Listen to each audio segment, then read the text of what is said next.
Hello and welcome back, finally, to the Chatter Cave podcast after multiple weeks and multiple delays because of this one. It's your fault, technically. Why? You don't go, I will delay it another week. We'll delay it another week. Yeah, but that's because you were like going, I'm poorly. No. But anyway, just booted the Xbox in, whoops. I'm your host, Drag King Thomas Hughes. I'm joined by the not poorly for a change, Hayden, aka Lickler. Hi. Because today we're carrying on from where we last left off. Obviously, technically speaking, we were last meant to leave off on multiple other films, but delays meant that not happening. And then we were meant to do an awards that got pushed to Instagram. We were meant to have covered. This was meant to be the start of this year, but it's now like the end of the fucking first month. And yeah, then we got rid of other things.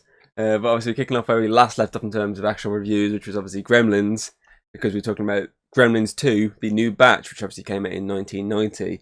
Obviously, this was the sequel to obviously the beloved hit Gremlins, which obviously, so you can check out our actual review we did last month. I'll put the link in the description below, or you can just skip to the end of this and it'll pop up on the screen to say you can click the last one. And obviously, this is like so chaotic. It's like if you took the first one and just gave it so much cocaine and went just go to town, and it's basically Gremlins on cocaine because it's that batshit insane. But it weirdly works. Obviously, they have to up the ante this time because you can't really just try and dish out the same type of movie again. So it does dish out a bit the same type of movie, obviously the comical side of it, but it kind of thrusts away the darkness that was within the first one, and instead pushes heavily more of the comedy. Because obviously in the first one you had a lot of dark moments, a lot of quite brutal moments at times, but this one kind of gets rid of that in favour of just being really goofy. I mean, even Christopher Lee's death's very comical. I mean, it's like he's getting electrocuted by a fucking like electricity gremlin. Like it's less serious, which I say works.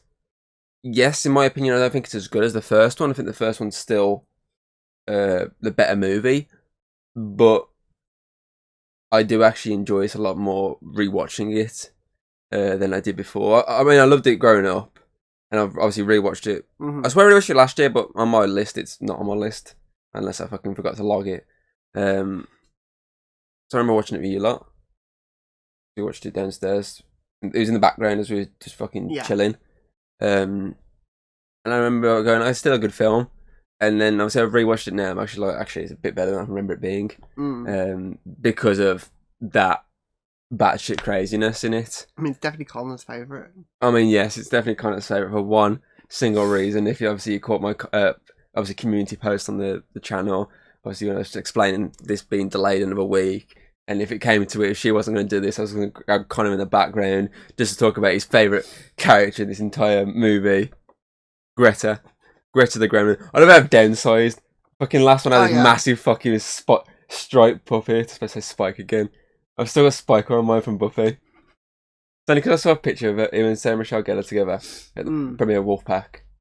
But yeah, obviously I had a massive stripe puppet, and I've now downsized to a little Greta Funko Pop.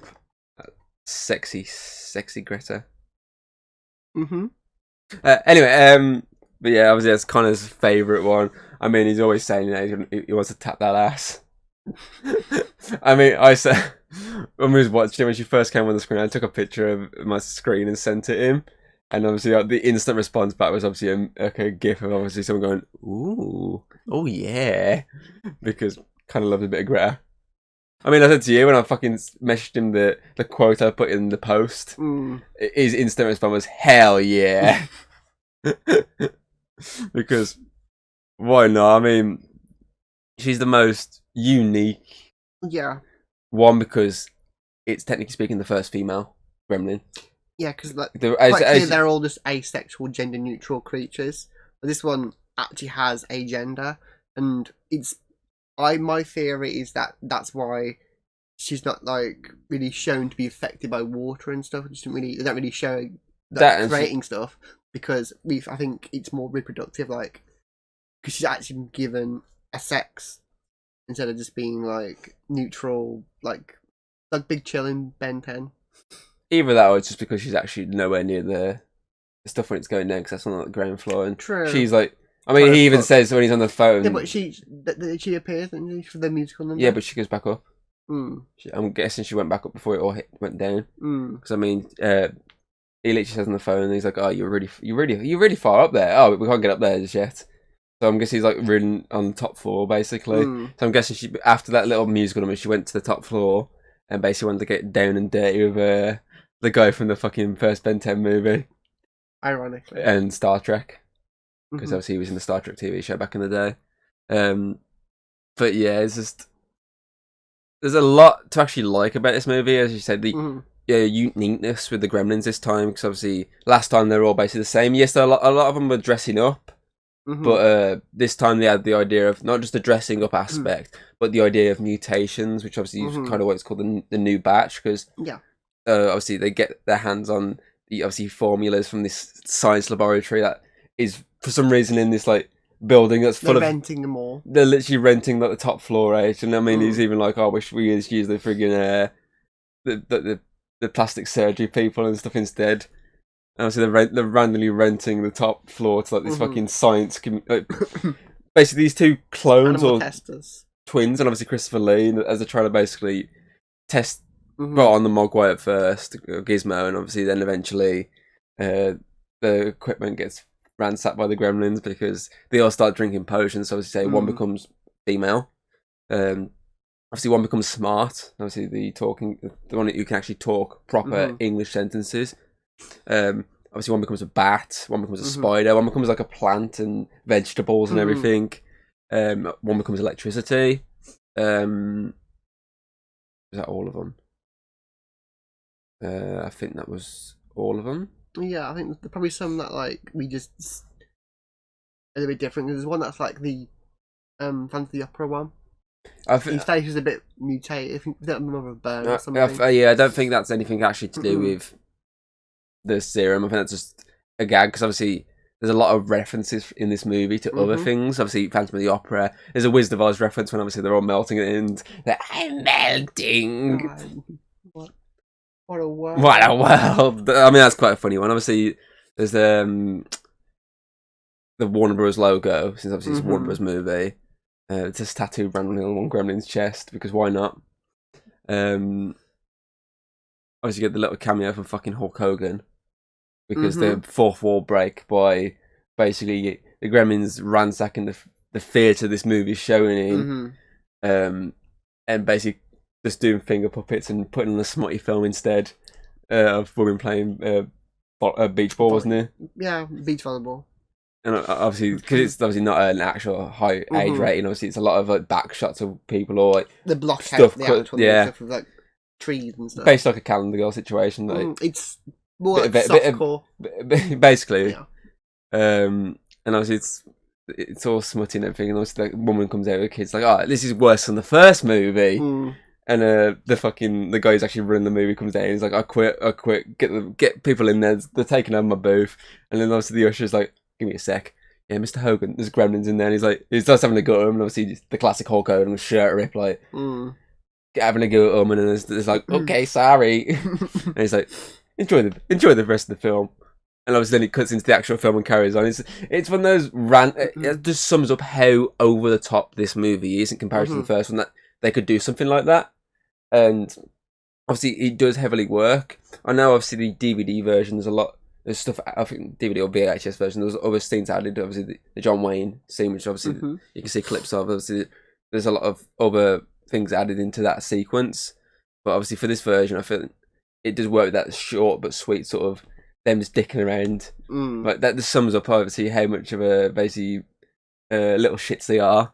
Is they somehow get out of the movie and just take over the film. Like that just sums them up. It's just like so over the top, but again, it works. And the meta works better than like the normal like horror style wouldn't really work with Gremlins. I mean, it worked in the first one. But with this one, I think the meta works better because it's in this one they aren't like going around killing people. It's more they're just breaking stuff and they're just being little shits.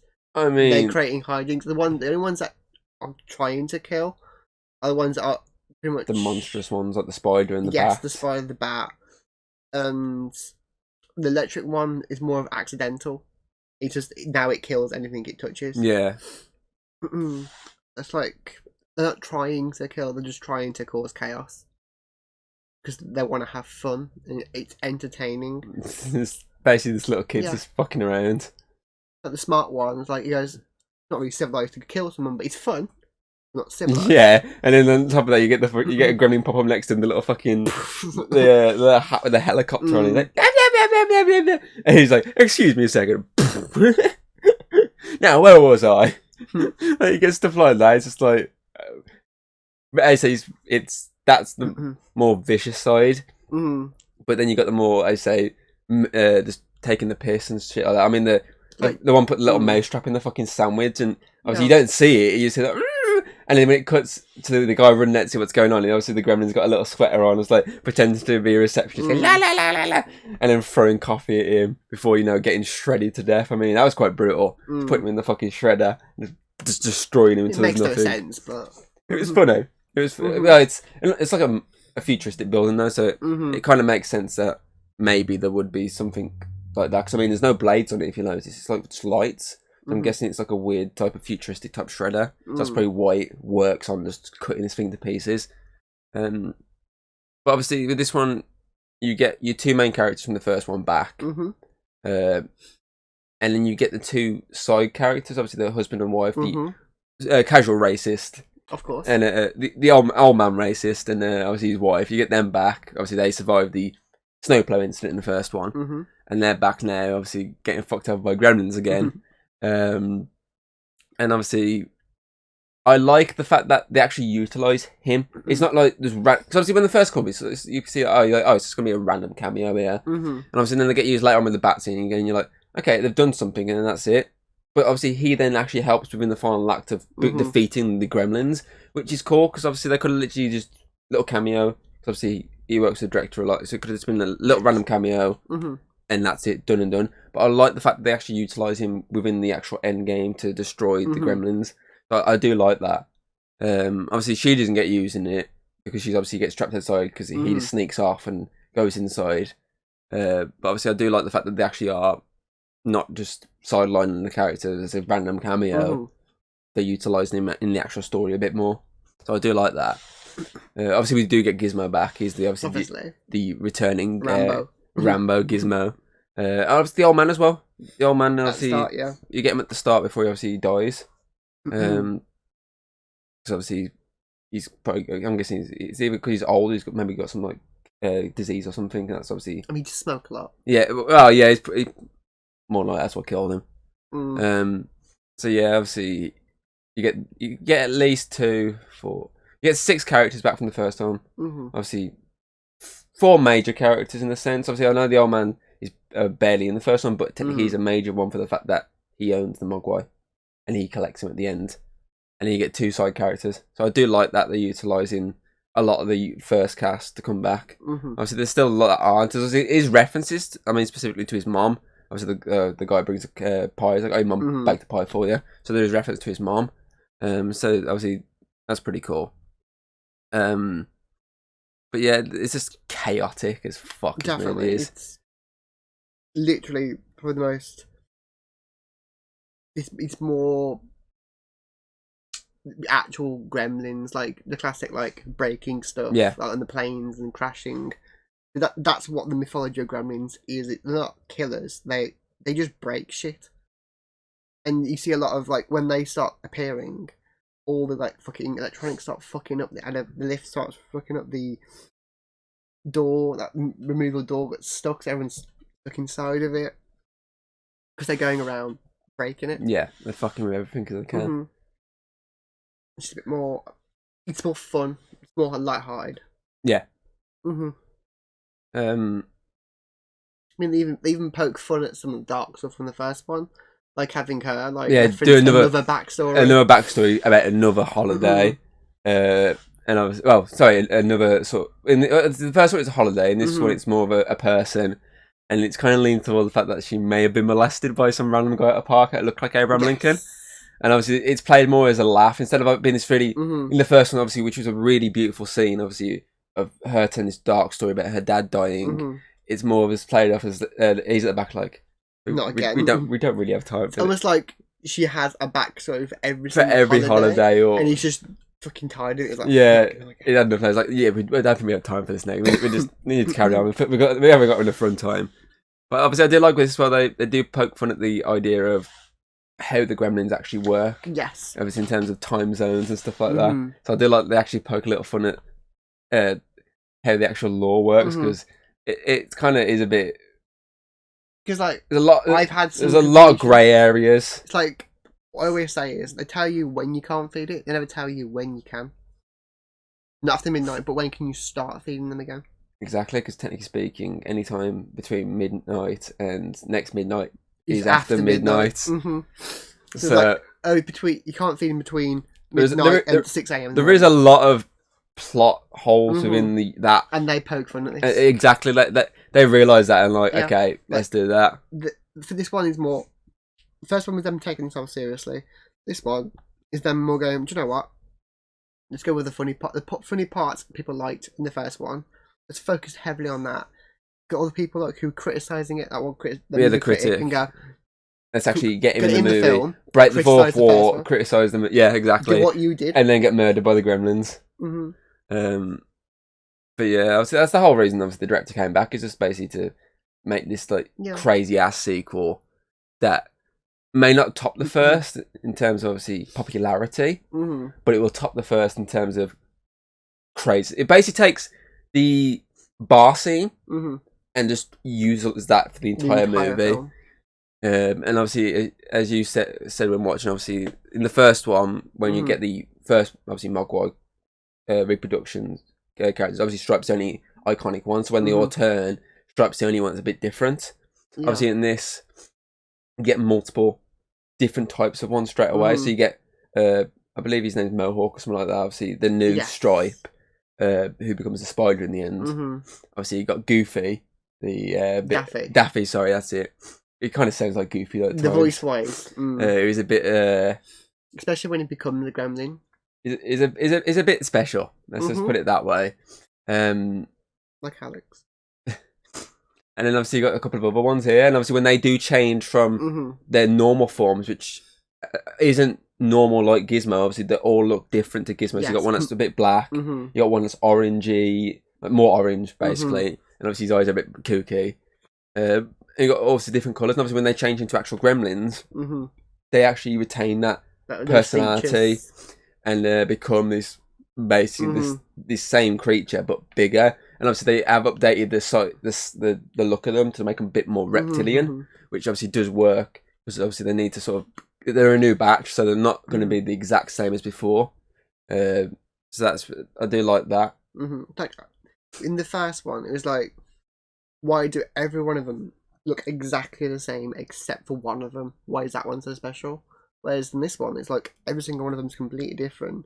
Even their own mutation, like the ones that got reproduced the second time when there was all Gremlins. Yeah, they also were all unique. It was nice seeing that. And obviously the mutations help that a little bit more.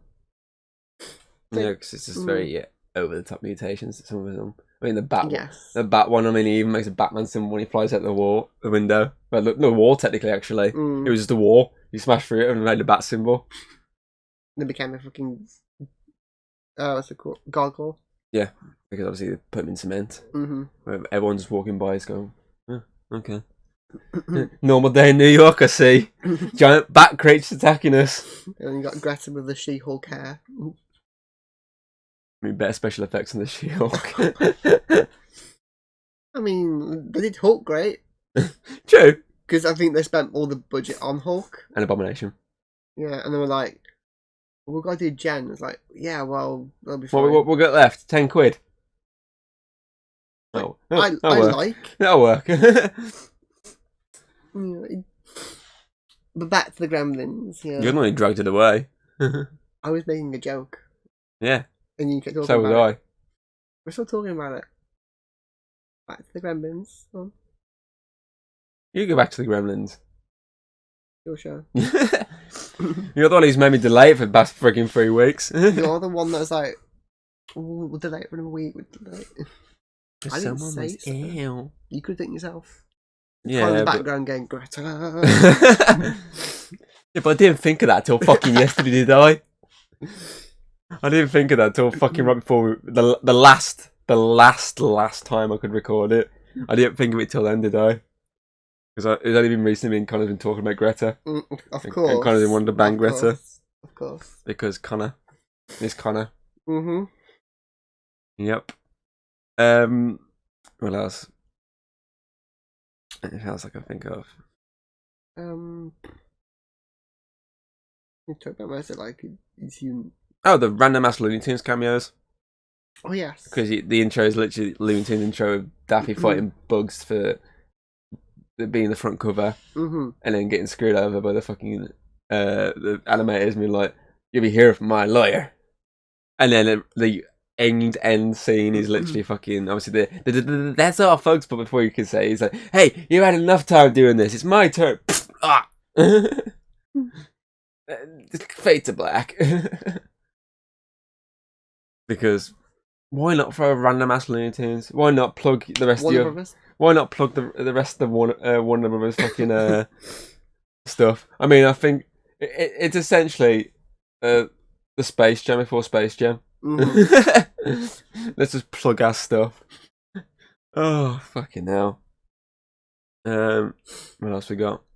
I think most of it there's the music on top of music. The same kind of. I mean, you got the same dan dan dan dan dan, dan, and then some other songs. I'm thinking New York. New York. I mean, yeah, it was quite funny. New York, and everyone is dying. I mean, that was quite gruesome. The deaths. I mean, it took the Spike death from the Spike again. Stripe. Stop saying Spike. It took the Stripe death from the first one and was like, let's just go even more. So I mean, obviously you see the mutations of the fucking the little gremlins inside the eggs, the fucking way to burst out, and then when they're all melting, it's proper like disgusting, like green oozy, like skulls like just slowly degrading and just dissolving. Not only did they kill loads of gremlins, they killed the babies. Killed baby gremlins, yeah. God damn it. And obviously, there's a lot of little references in there. So the big one is the Wizard of Oz,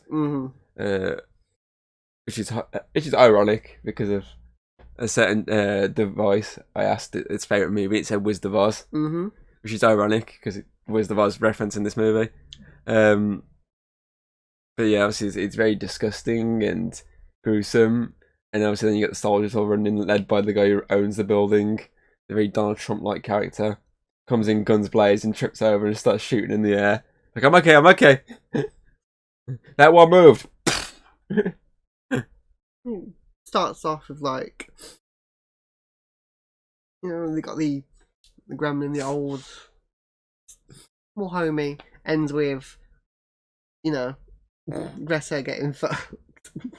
I mean, it's like one of the most iconic shots of the movie. It's the bit where he's like, fuck it, I'm in it. I'm here now, may as well. Fuck it. Anything else?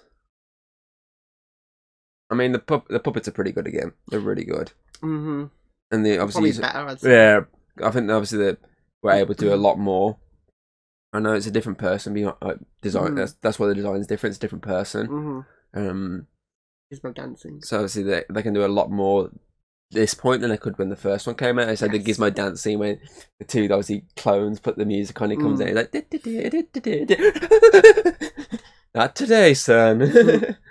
Like they can do a lot more like that because of obviously where the technology was going at that point compared to where the first one was. They could do a lot more with that. And now we can de-age Billy. Yeah, they could easily do a Gremlins 3 set back in the day and de-age Billy to basically do it. I mean, wouldn't surprise me. won't surprise me at all. I think that might be everything. I Yes, can't think of anything else to really heavily talk about because it basically covered. What about everything that's been important in the film? You know, the puppets, the comedy, Greta, Hulk Hogan. It's about the most important parts. Yeah. The story's basic. They're trapped in. Yeah. They get trapped in a building. Gremlins are loose. Gotta kill the gremlins before they get out and run havoc on New York. It's a bit more better because it's more claustrophobic in a way because it's just this one building and it's not the entire town.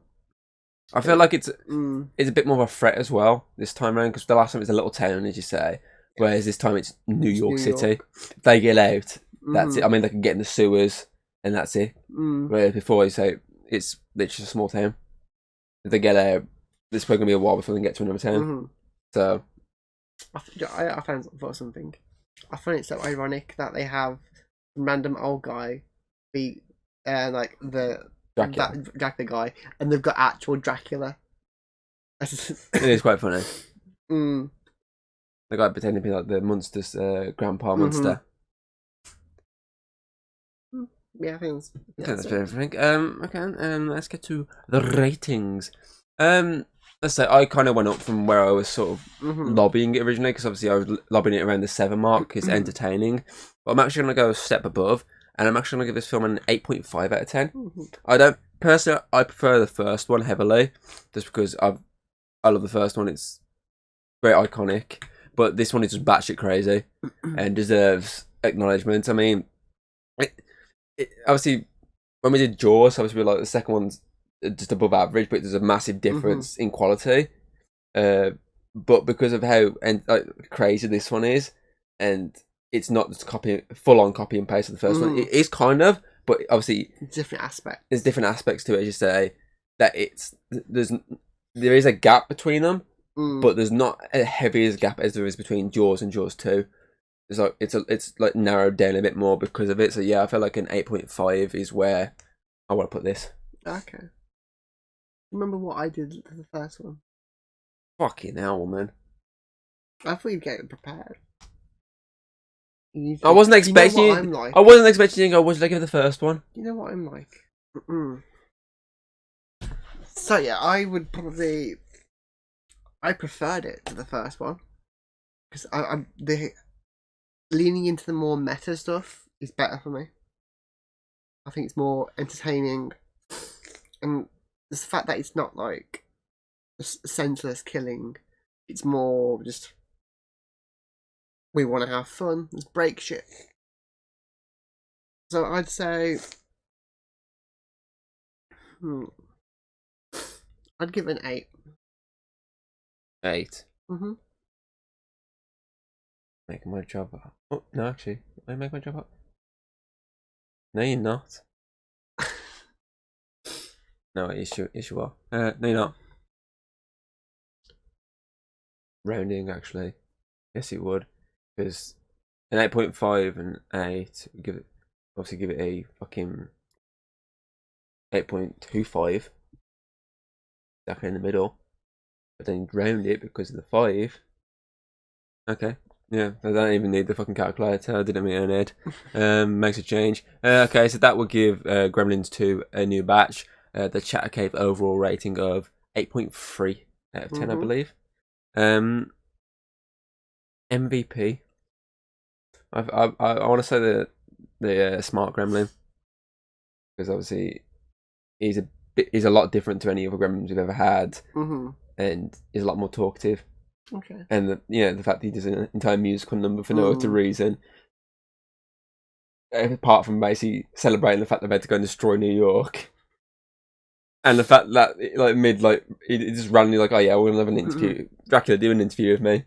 And just shoots a fucking gremlin. It's just very. It's different. It's iconic. It's unique. Okay. And then runner up. I mean, it's you very have obvious. To for Connor would kill us. Exactly. So runner up would be Greta. I say Connor would murder us. So yeah, it's gonna be Greta the Gremlin is runner up because Connor likes Greta's ass. Okay. Favorite moments. There's a couple of scenes I do really like in this movie. but again, I feel like Connor would murder me if I didn't go for the one that kind of does stand out heavily. I mean, I do obviously like that scene when obviously he shoots that fucking the idiot one as he's like just randomly trying to interrupt him. I like the musical number at the end. I like the fact they bring back the Flasher Gremlin. But it'd have to be the end, the final shot of the movie of Greta basically walking out with a wedding dress on, and that guy's like covered in kisses already, and he's just like, oh fuck it, why not? And basically, he's just off screen gets basically pounded by Greta. So I want to say that the final shot of him like, fuck it, why not? You only live once. Yeah, I mean, I forgot I've got to do one. Professionalism. Ow. Do more than that in a minute. So will I. I don't know. I mean, I think I like the shot of when you first see the actual gremlins reproducing. Like when you see the babies inside. You mean when they're fucking hosing them down? No, the first time when the sprinklers go on in the cooking place. Oh. Because you do see them and the babies in that one, in that scene first, and you get to see how it's different to obviously the Gizmo. When Gizmo does it, it's like the balls of fluff popping off. Whereas this one, it's like the ball which you can see through. You can see the little reptilian things inside. I like the detail to it. Yeah. They're all moving and yeah, I'll say that. Okay. So, okay, my question here is obviously I know we've got the animated Gremlins prequel coming out soon, but would you like to see Gremlins 3 finally actually happen after all these years? As long as it's about that guy and Greta's kids, weird like human gremlins. Gizmo, Billy, and obviously I can't remember the name of the love interest. Basically, have to hunt them down. Weird gremlin hybrid creature. That they're living like in a trailer or something in like those like southern states. Oh, okay. Well, that is it from this long delayed episode. Obviously, next week we're going to be covering something that's new, brand new. Actually, coming out should be yesterday. So, we're going to try and watch that and do that before we move on to an actual sort of theme. Again, because obviously we did Christmas movies, and obviously this is just January is just the extra month, just rounding out the month, with random stuff basically. Whereas February was meant to be obviously an actual theme, but it's kind of second week of Feb, first week of March, just because how thrown in this obviously new movie. But we'll get to that when we get to it. But yeah, obviously we hope you enjoyed, and obviously you can check out this episode and all the other episodes on Spotify, iTunes, all the other places. Or you can check out the video itself on YouTube. Obviously we hope you enjoyed, and we shall hopefully see you next time. Bye.